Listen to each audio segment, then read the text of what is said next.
Визит Си Цзиньпиня в Москву, конечно, вызвал много разговоров, но думаю, что многие все же не поняли, что как бы случилось.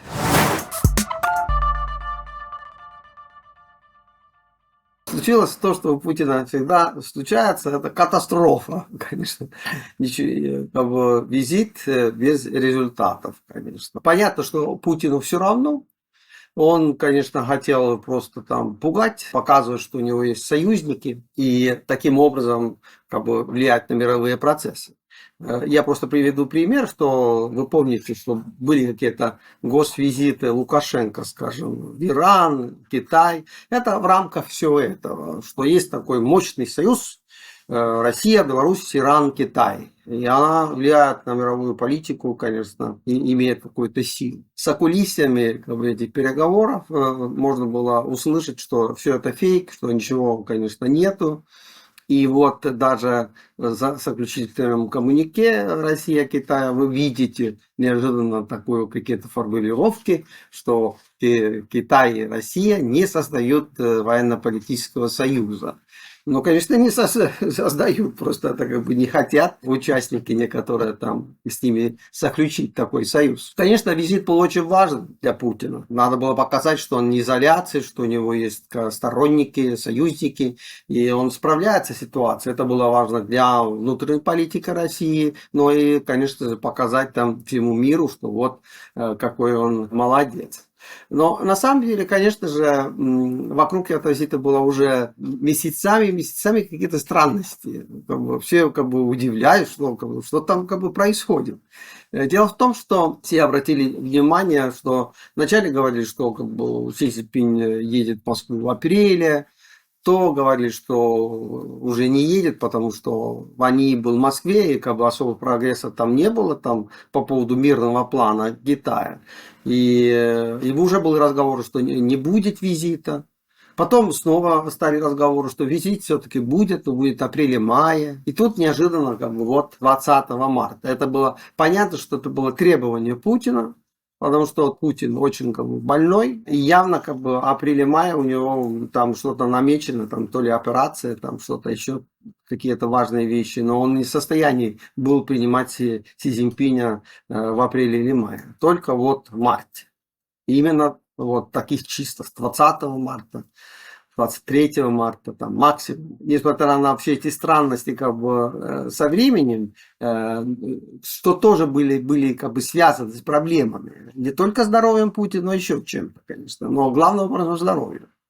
Но все-таки дальнейшие события уже вообще как бы какая-то вообще комедия, как бы, а не серьезные как бы, переговоры между великими державами. Дело в том, что неожиданно в Китае появился Ван И. Это бывший министр иностранных дел, который сейчас руководит канцелярией ЦК Компартии Китая. Он как бы опытный, как бы дипломат, но все-таки как бы какой-то руководитель канцелярии. А он вот появился в Москве, требовали еще, чтобы его принял Путин. Как бы, ну хорошо, потому что Си Цзиньпинь тоже принял Медведева, который был только заместителем председателя Совета Безопасности Российской Федерации, как бы не самого как бы, важного как бы, поста в России. Но принял Путин этого Ван И, и тот сразу пошел в атаку. Вот вам, товарищ Путин, 12 пунктов от Си Цзиньпиня. Фактически требования, чтобы он прекратил войну. Реакция Путина была, конечно, я бы сказал, он был в бешенстве от всего этого.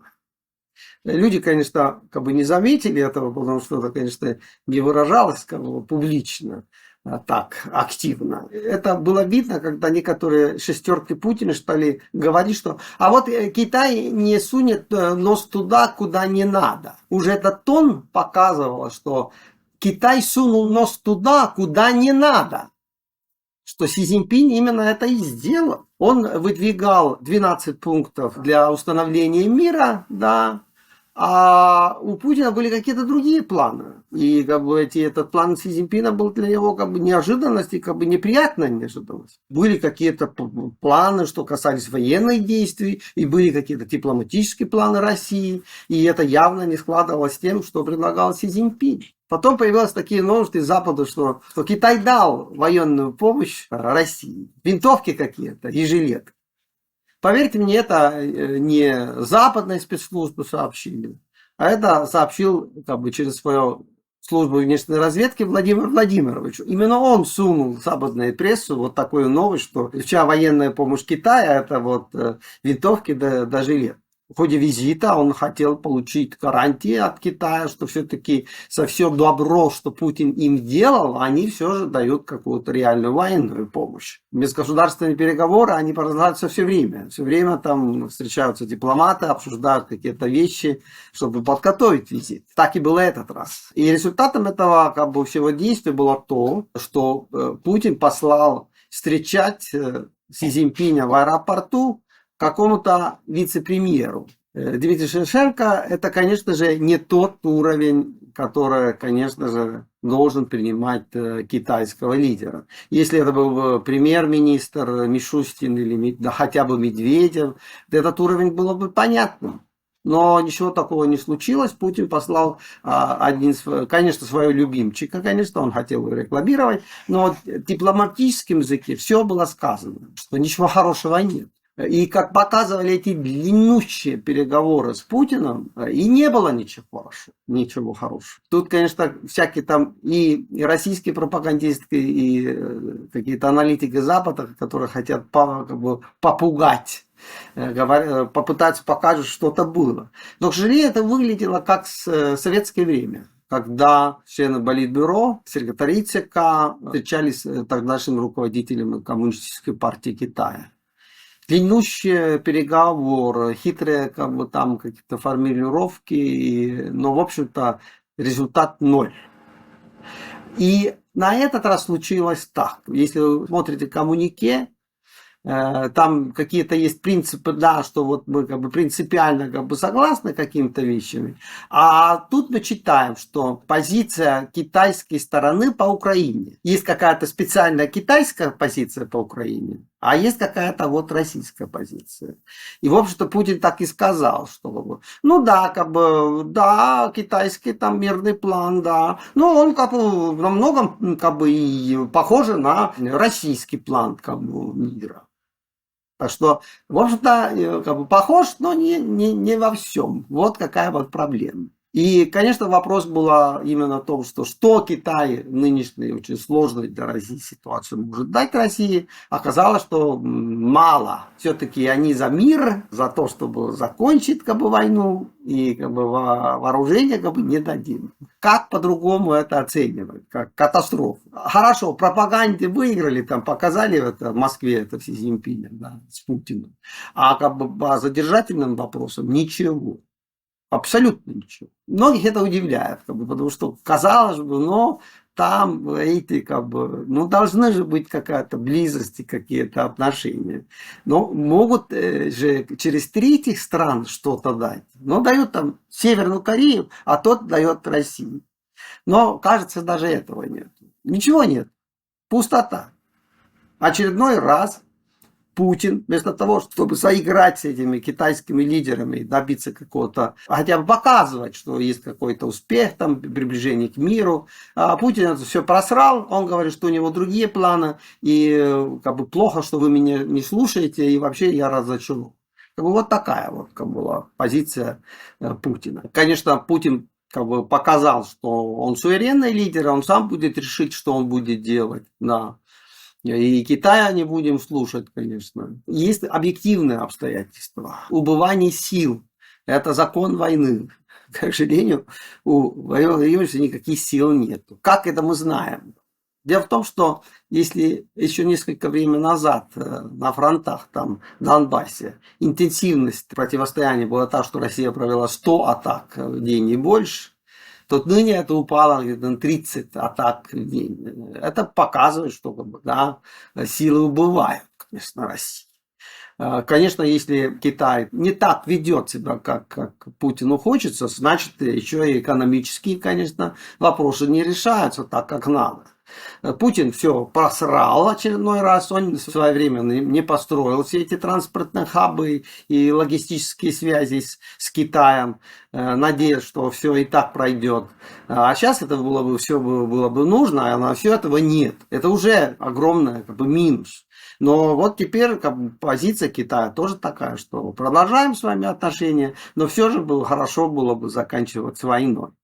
Потому что это влияет на китайскую экономику, это для Китая вред. Но посмотрим, что будет теперь дальше, потому что, конечно же, при убывании сил Путин, конечно, должен принимать какие-то решения. Есть же разные формы. Шойгу там что-то бубнит, что каждая война заканчивается миром, но она может заканчивать и временно. Временное перемирие. Нет, не перемирие, а временное перемирие.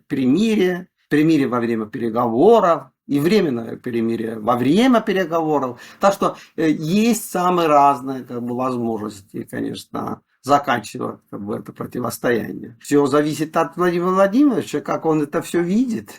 Пока он видел, что надо продолжать военные действия, но после того, как Китай отпал, может быть, он должен пересмотреть свою позицию. Все это, конечно, очень интересно, поэтому мы, конечно, будем ждать дальнейшего развития этих событий, потому что, конечно же, все остальной мир уже определился, даже там сказано Индия или еще какие-то страны, что все это война в Украине им никак не выгодно, и лучше бы это все закончить побыстрее. И думаю, что, конечно же, российская элита, конечно же, такие свои позиции. Они, наверное, предупреждали Владимира Владимировича, что никакого успеха во время переговоров там с Китаем не может быть вообще. Что у Китая собственные интересы, с интересами не совпадают с интересами России. Если Китай скажет, что да, берите этот